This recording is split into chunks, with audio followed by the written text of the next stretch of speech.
Hello and welcome to Liberty and Gun Rights Podcast, episode 24.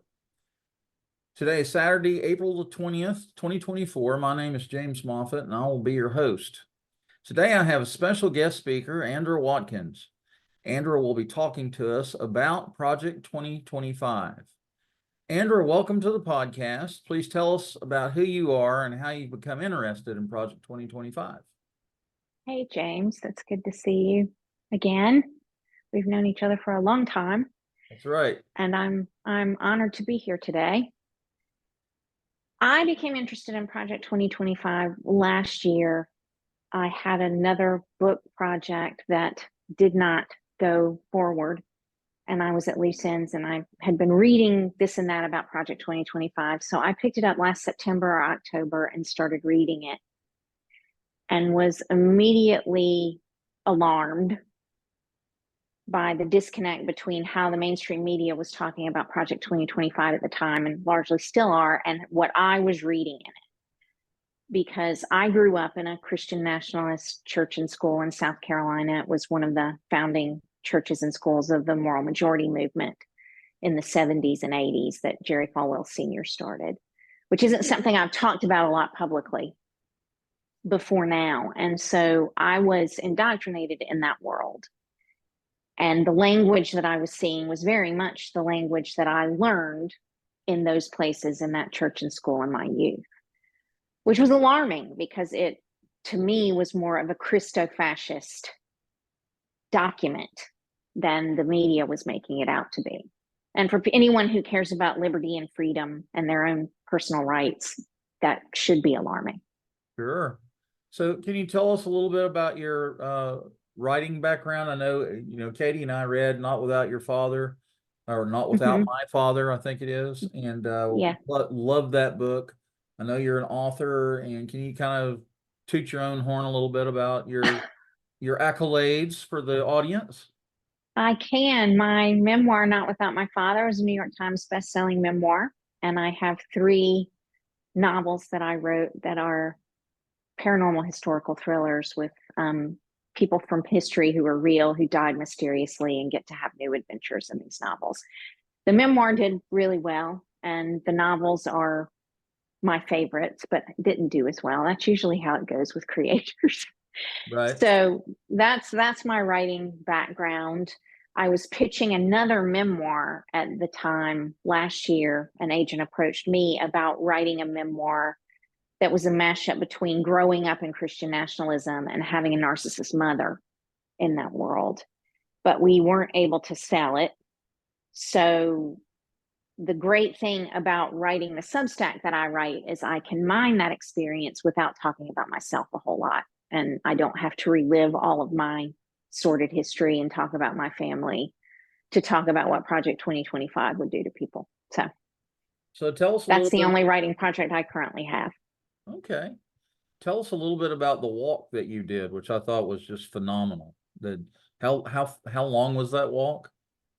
It took 34 days. I walked the Natchez Trace Parkway from Natchez, Mississippi to Nashville, Tennessee. It was 10 years ago now, to launch my first novel, To Live Forever. The novel was set along the Natchez Trace, and I thought it would be a really great publicity stunt to walk the trace in 15-mile increments every day. I thought I would sell thousands and thousands and thousands of books and hit the New York Times bestseller list. I was an idiot, but I thought that would work. So my dad was the only person who could go with me for the whole time.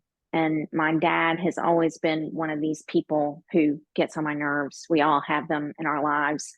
The one person you'd rather, listen to chop fingernails on a chalkboard than spend time with. And so that was my dad I for hear you. me. I hear you. And so spending that time with him over the course of the 5 weeks really transformed our relationship. I figured out who he is for the first time, and we were able to connect for the first time. So I wrote the memoir encouraging people to make memories with people who matter before it's too late. It's been translated into Korean. Oh, wow. I've heard from people all over the world. It's a wonderful book about a specific period in my life. Dad's really proud of it. So I would agree. that it's a wonderful book, and we both loved it, and I'm glad we were able to. I'm so glad we know you and know some of the backstory and all that. So I'm going to dig into Project 2025 a little bit, and I'm going to kind of give our readers a brief outline. I went into Copilot, which is AI driven, and I said, "Hey, what is Project 2025?" And it came back and said, "It's officially known as the Presidential Transition Project, is a strategic initiative aimed at reshaping the executive branch of the U.S. federal government. Comes into play in the event of a Republican victory in the 2024 U.S. presidential election." So let's delve into the details, and I basically would say is that um, I didn't know anything about Project 2025, and the only reason I know anything about it now is because of your work, and because of your shedding a light or shining a light on the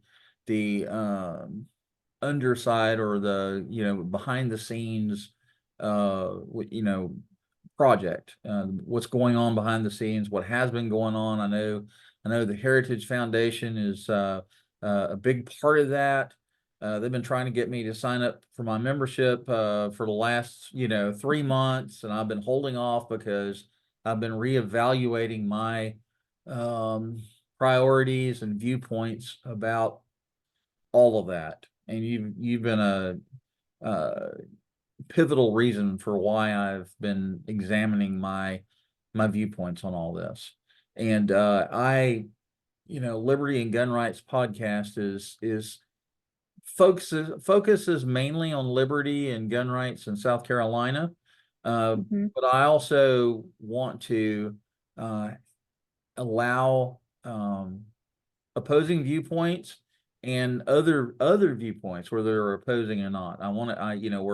We're either Democrat, we're either Republican, we're either libertarian, or sitting on a fence or whatever. And we have a very important presidential election coming up in November, and from what I can see, it looks like we're going to be the only offerings that the Republican and Democratic Party can come up with right now is President Trump and Joe Biden, right? And I kind of feel like that's sad, that that's the best that both parties can come up with.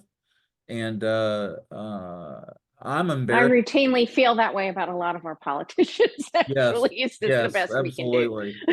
So I'm embarrassed to say that um I voted for President Trump the first time around, because at that time I felt like he was the lesser of two evils, right? And it seems like that's what we're constantly faced with. You just have to look at the pros and the cons and give it a whirl. And now that all of this stuff has been drug into the light with regards to President Trump and all his indictments and his criminal trial, and he's just a lunatic. And I know all my Second Amendment supporters are going to be looking at me like, I've got three heads. I may lose some subscribers, whatever. It is what it is. And so anyway, I'm gonna shut up now and let you kind of give us a 1 mile view of Project 2025, and what do our listeners need to know? Okay, and I'll circle back and address your Second Amendment people at the end, Okay. because the ramifications for this on anyone who cares about their Second Amendment rights can be pretty significant. The Heritage Foundation started making what is now Project 2025 in 1979. So they've been working on this for a long time. A group of conservatives got together and said, what would happen if we had a roadmap for, say, Ronald Reagan wins in 1980 and becomes president, and we had a roadmap for him to follow to implement conservative priorities? What would that look like? So they sat down and wrote a document with policy positions that they wanted a conservative president to adapt. And Reagan implemented more than half of their policy positions in his first term. So every 4 years, the Heritage Foundation partnered with other groups to create another one of these policy documents. And every time they would get some of their policy positions implemented by a Republican administration, they would move further to the right and try to make the government be more in line with what they thought the government should be in line with. In 2016, Donald Trump came across this policy document, or people on his team did. I think it's more people on his team did.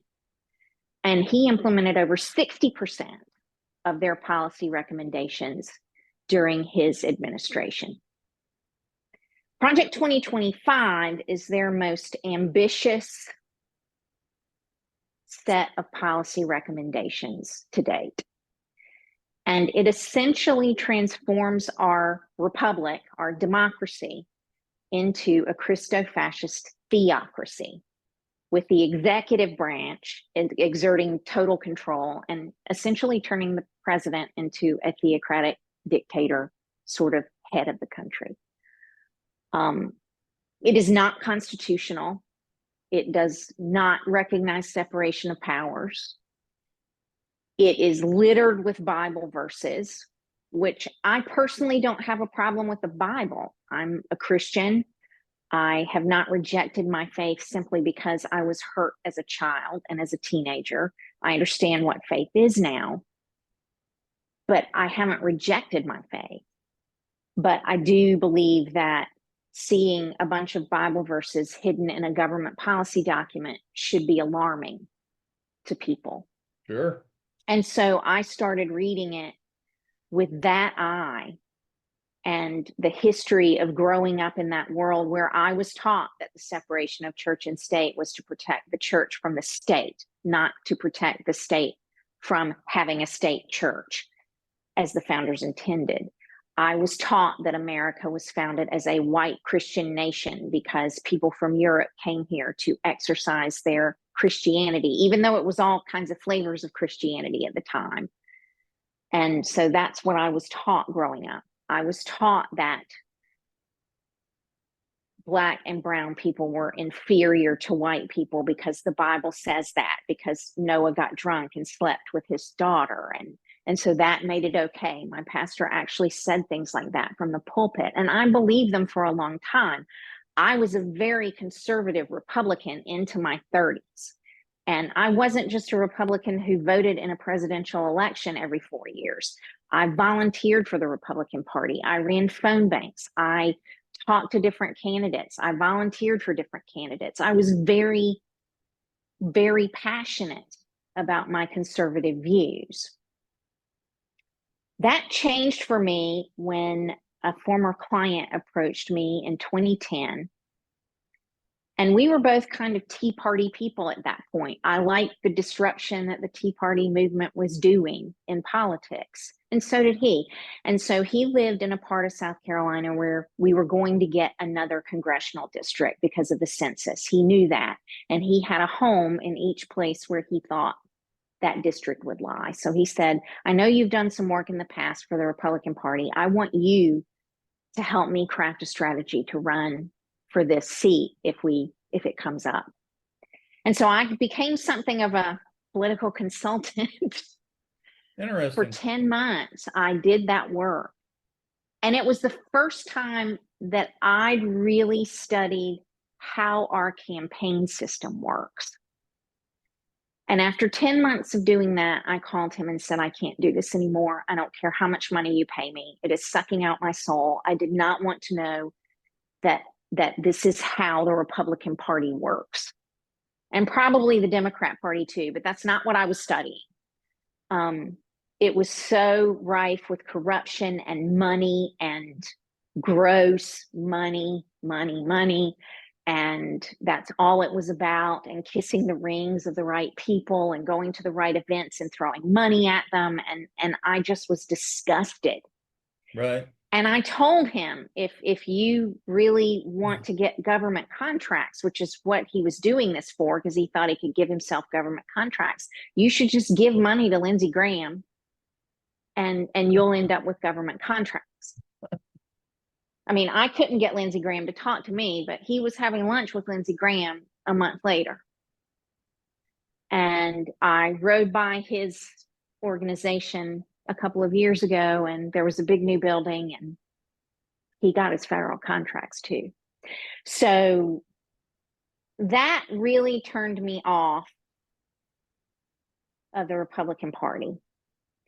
And I didn't know what to do because I had grown up in an area where it's like, you don't ever vote for Democrats. They're the worst thing ever. They're the worst people ever. They're horrible. They're socialists. They're just the worst thing ever. So I really had to reevaluate what I valued and what I believed in. And it's not that I'm excited about voting for Democrats now, but I understand that right now they're the only thing standing between us and fascism and Christofascism. And so can you define that, because I'm not sure I even understand it.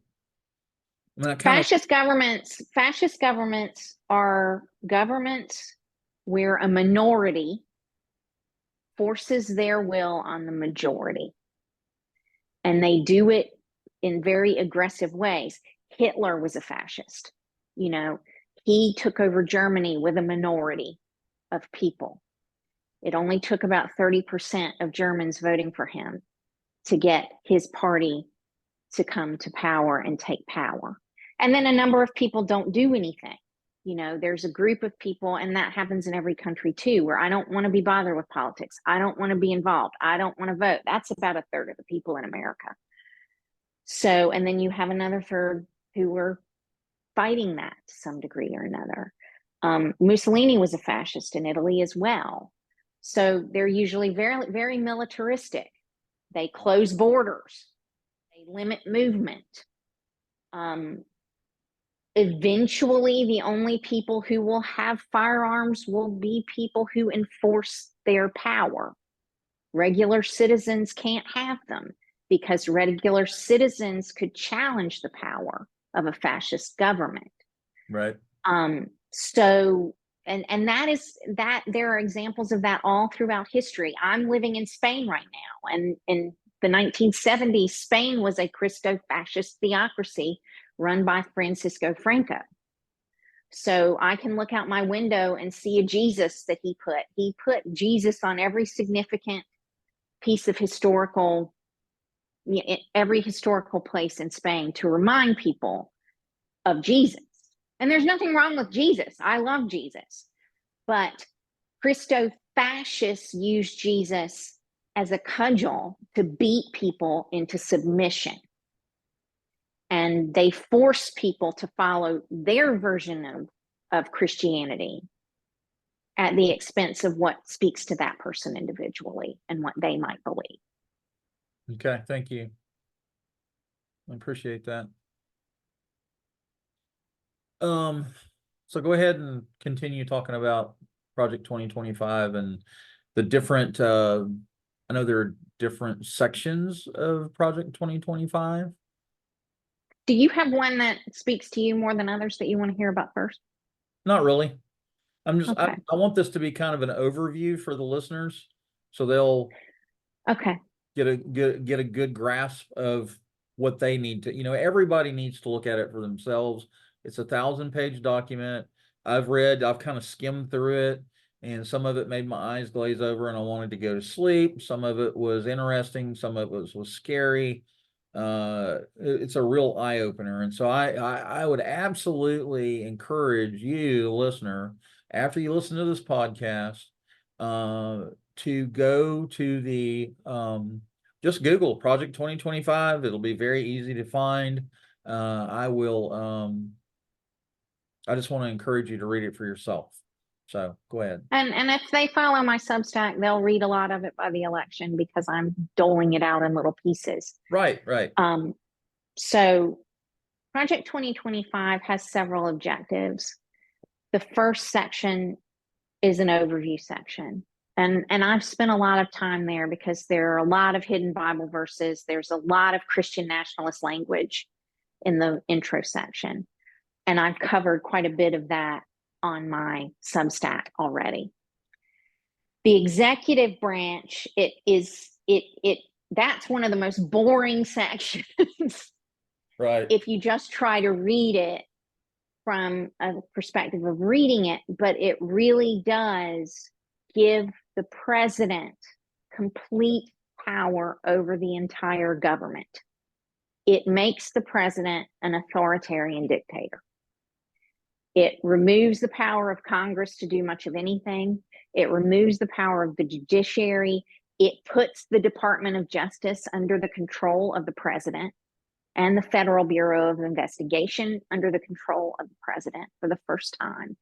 So, people who want to say, I'm worried about the deep state and people investigating me and whatever, this is a government that is designed to do that. This is a proposition for a government and an outline for a government that is designed to be weaponized in that way by the whims of whoever the president is. Which should concern people. The independence of those organizations, whether people believe they're independent or not, is something that has been baked into how our country has run. And so their desire to get rid of those independences is concerning. They also want to gut the government, which on the surface is like, well, so what? I think the federal government's pretty ineffective and dysfunctional. I'm sure there are a lot of people who could be shed without a whole lot of crying about it. But then when you read what they mean by that, it's more, we want to fill the government full of yes people who will do whatever the president says, whether it's legal or not, whether it's constitutional or not. Those people are there to carry out the will of the president, whatever it is, and get rid of anyone who refuses to do that. So last time we had people who came out during the administration and after they were in the administration saying, we acted as guardrails. We protected the country from the president's worst impulses. We diverted him from starting a nuclear war. We diverted him from doing things that could have been really, really bad. There won't be anybody like that under this version of Project 2025. There will only be people who say, yes, we will do whatever the president says, and everyone else will be gone from government, which should concern people, because would you really want to give one person that much power? Absolutely over not. your life? Nope. I mean, I wouldn't give any person of any party that much power over my life. There's a section on immigration, which is pretty significant. And the mainstream media has made a lot of deal out of immigration. And there are aspects of that should be very concerning, about putting people in labor camps and corralling them like we did in World War II with Japanese people, and put them in concentration camps or work camps, so to speak, and segregated them from society. I'm writing this week for the first time about immigration. And like everything else I do on my Substack, I'm approaching it from the Christian nationalist perspective and why they believe illegal immigrants are just the worst thing ever. And, they draw that from their interpretation of a chapter in Romans in the Bible, and why they believe they have the right to force everyone to live according to their interpretation of the Bible, because the government, if they control the government, then they can make the government be whatever they want to say the Bible says it is. And then they get to be the enforcers, which should concern people. I'm not a fan of illegal immigration. I mean, like I said, I'm living in Spain right now, and I've had to go through a lot of hoops to be able to be here legally. And that's important to me. I think people who want to come to our country should come through legal channels. But I also understand that the United States has participated in backing, bad regimes in other countries that have had long-term effects on people who live in those countries in Central and South America.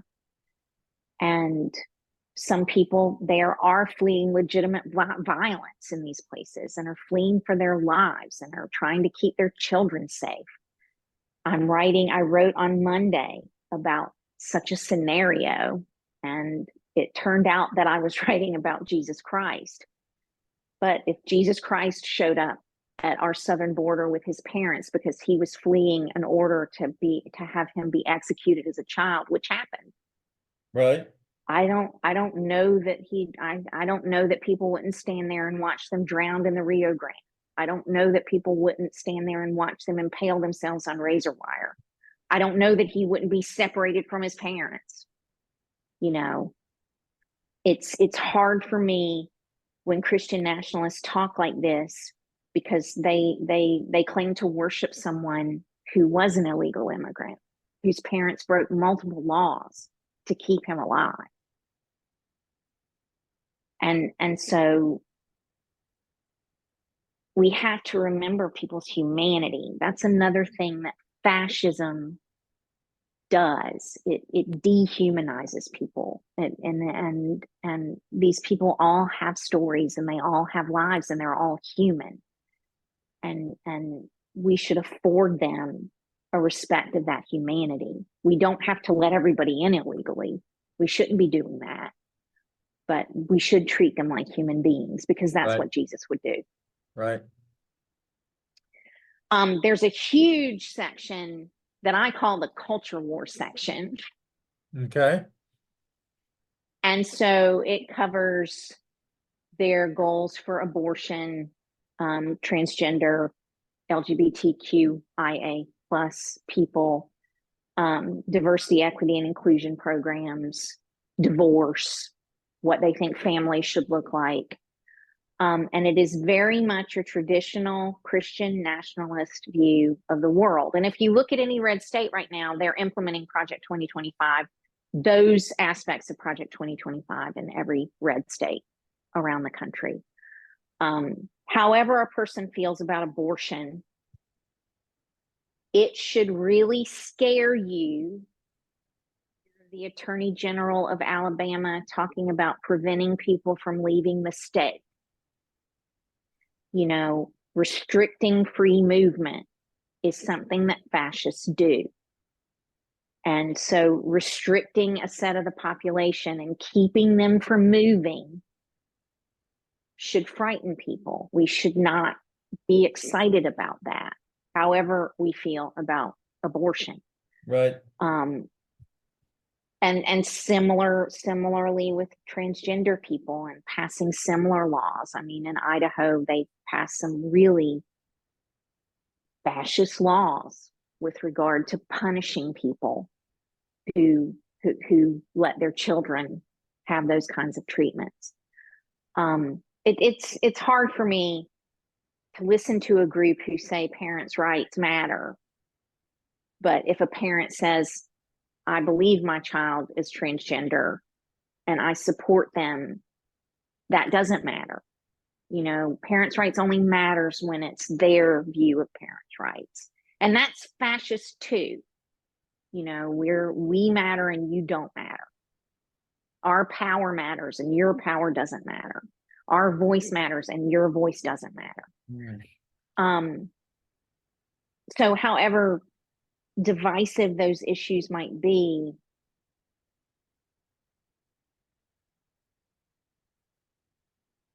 I really want people listening to think back to when they were told they needed to get vaccinated and maybe they didn't want to because they personally felt like they didn't need to do that.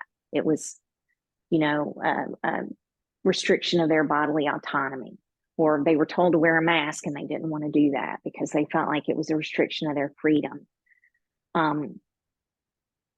Women who can't have vital health care feel the same way about that issue. People who believe they were born in a body that is not the body they belong in feel the same way about those issues. And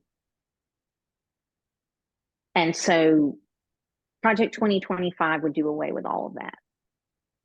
And up to and including, I'm convinced, all divorce. Because they believe very strongly that the destruction of the traditional family, one man married to one unrelated woman with children, has destroyed our country. And so men and women need to stay married. Nobody else needs to be able to get married. Nobody else needs to be able to have children. And women need to have as many children as they possibly can. And if we can just return to that world, our country will be in better shape. And they state that in veiled and not so veiled terms throughout that section. So I just had a thought. Yeah. As I sit here listening to you talk about these things, the things that are written in Project 2025 that they want to enforce or implement, whatever word you want to use, I'm sitting here thinking about,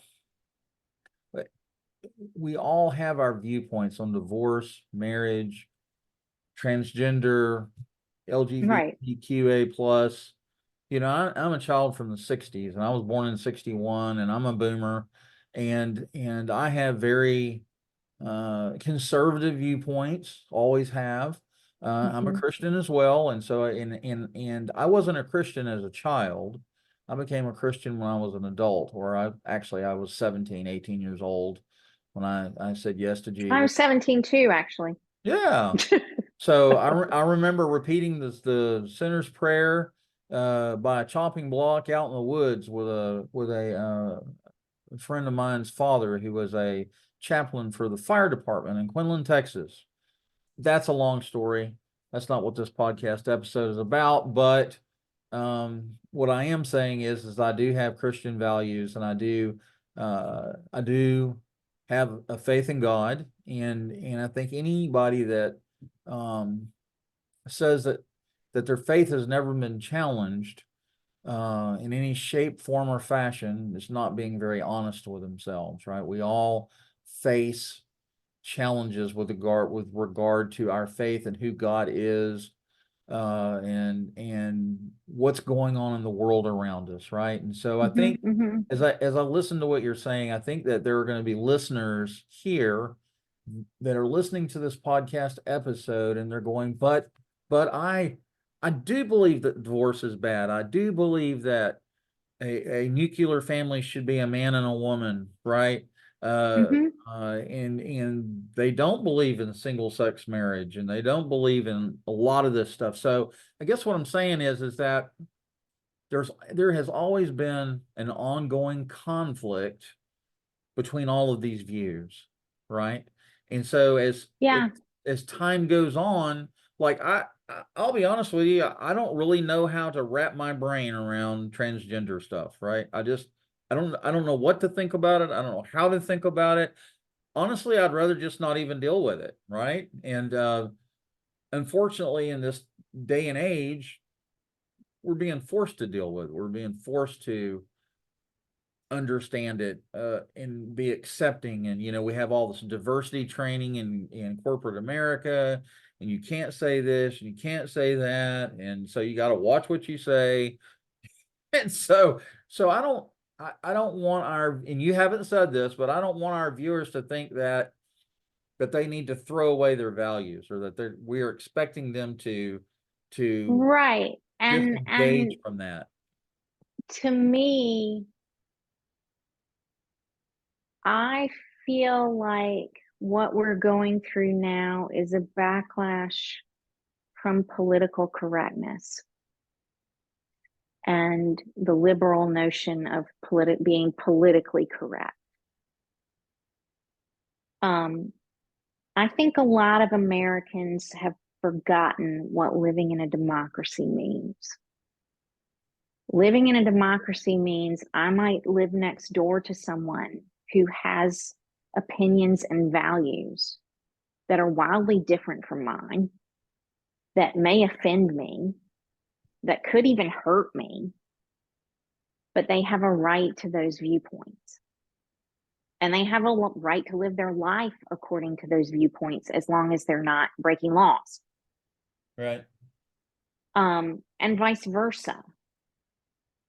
I don't have a problem with people who want to go to churches and follow the teachings from their pulpit that I disagree with, but they have a right to follow those teachings. They have a right to believe the Bible says the things they believe it says.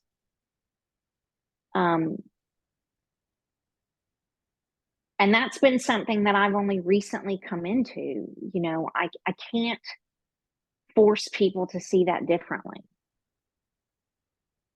But I still believe that transgender people have a right to exist. I still think people of the same sex have a right to love one another and get married and have families.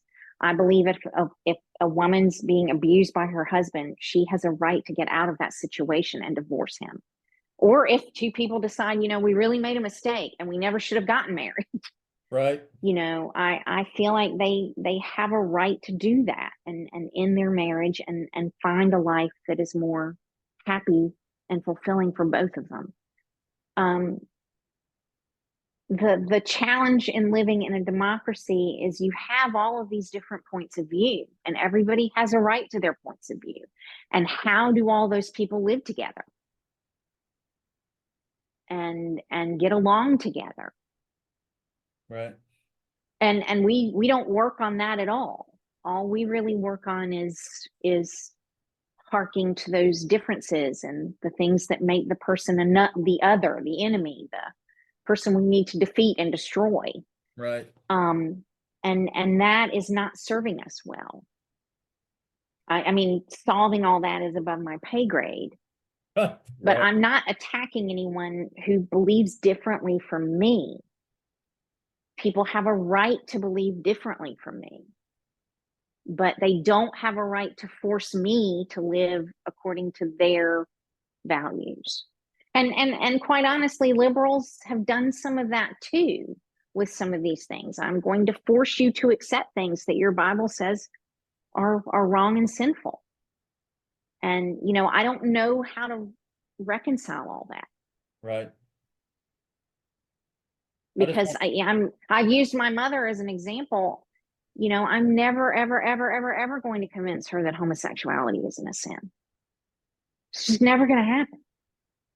So, rather than arguing with her about it and trying to change her mind, I just accept that that's how she feels about it. And I don't introduce my gay friends to her. And it's not because I'm ashamed of my gay friends. I love them dearly. It's her loss that she doesn't get to meet them, but I don't want her to treat them badly. Right. And I care about them, enough to not want to subject them to that. Right. So, that's how I do my part to take their part and still give her the right to feel the way she feels and not feel attacked about it. Good. And I hope that makes sense. Yeah. Yeah, it makes sense. And like I said, I'm going to have a lot of, I would dare say that majority of my listening audience are probably going to be what you would consider a conservative majority, Second Amendment, constitutionalists, blah blah blah. Right? I don't know, and I'm not going. I believe there are Democrats out there that are fans of going to the gun range and owning weapons for self-defense at their home to defend themselves and their family. And I mean, I've heard liberal or people from the Democratic Party pop up and go, hey, you don't need to be painting such a broad generalization of people that believe in freedom and the Second Amendment, because I'm a Democrat and I'm a liberal, but I do believe in the Second Amendment, and I do believe that we have a right to own and bear arms. And so, we politics is so polarizing. It's like Republicans versus Democrats versus Libertarians. And of course, that's a third party that's kind of a lame duck party anyway, that really hasn't ever gotten any major traction in American politics. And I'm certainly not a political aficionado or anything. I'm far from that. But it's like our country is so polarized, and it's like we do have so many social issues and things that need to be worked out, right? And it's like nobody wants to figure any of that out. All they care is about is their agenda, the Republican agenda, the Democrat agenda, and I don't know, it just drives me crazy to think that we can't get beyond that. Yeah, it does me too. I think that's why a lot of people don't vote. because neither of their choices really reflects their values. Right. And so I mean, I've told you, I feel like having several parties to choose from that are viable parties that could win and have a governing coalition versus this binary choice would be better, even though I'm in a country that has that and they Right. have struggled to form a government. So, no means of governing is perfect. But I can talk about, I mean, I spent some time during the pandemic in the world's oldest democracy, which is Iceland, and watching how they deal with people. Now, they only have 300,000 and some change residents in Iceland. It's a very small country. But the way they take care of people and the way they handle emergencies and situations by coming together and from the government on down is really impressive. They recently had another volcanic eruption there that has endangered a whole town. It's cracked through the whole town. I've stayed in that town. I've been in that town. Oh, wow. And that town now is basically uninhabitable. People have lost their homes. They, in large part, lost everything they had. And the government has stepped in and said, we're going to replace these things for you somewhere else and help you start over because of this volcanic eruption that nobody could do anything about. Oh, wow. And I couldn't imagine something like that happening in the United States. I just couldn't imagine it. We and Christian nationalists in particular think that they operate in this very black and white world where people have problems because God is judging them, God is punishing them, and God is trying to point out something in their lives that's bad. And so we need to let them be punished and not interfere with God's judgment, because they might not learn what they need to learn if we interfere and help them out. And that's not how Jesus Christ acted at all. Right. That's crazy. That's not how he acted at all. Yeah, there's plenty of stories in the Bible about, the woman at the well and, Jesus never turned anyone away from him who came to him for help. And he never went back to them after the fact and said, are you living a life in my service? Are you doing good? He never did that. I want to bring up my web browser and show people. So here's Substack. How do I get to your Substack real quick? It's Project 2025 is Theocracy, all one word, .substack.com. I just search for it. Project 2025 is Theocracy, all one word. Project 2025 is the Chrissy at substack.com. Do what now? It's Project 2025 is Theocracy.substack.com. All right, let me open a new browser window then. If you search how Project 2025 will ruin your life, it'll probably come up too. There it is. That might be easier. All right, here you go. So Andra was using a more flowery or more in your face word, and I'm just gonna go ahead and say it. You said Project 2025 will fuck your life, and I think several people, including myself, had asked Andra to soften. My husband was one of those people. He didn't like that either. I said, please soften that word just a little bit, because I'm gonna have listeners and viewers and people that read my content look at that and go, yeah, I'm not gonna read that crap. I'm sorry, that's a little over the top for me. But anyway, I want my listeners, which is probably not. And I can't see your screen if you're showing my Substack. I see your other screen if you split your screen. Do what now? You can't see this one? I can't see my Substack. I see your other. If you have a split screen, that's what I see is the other screen. You see it now? No? I see. Yeah, I see it small. I see Well, Mike Johnson's face. Okay, there it is. I see there it it now. is. Okay. Yeah. So I guess my viewing audience can see it too, which is what I wanted. So Project 2025 is theocracy.substack.com. I'm hoping y'all can see that. Uh, uh, and there is a lot of information here. And this is exactly where I learned about Project 2025.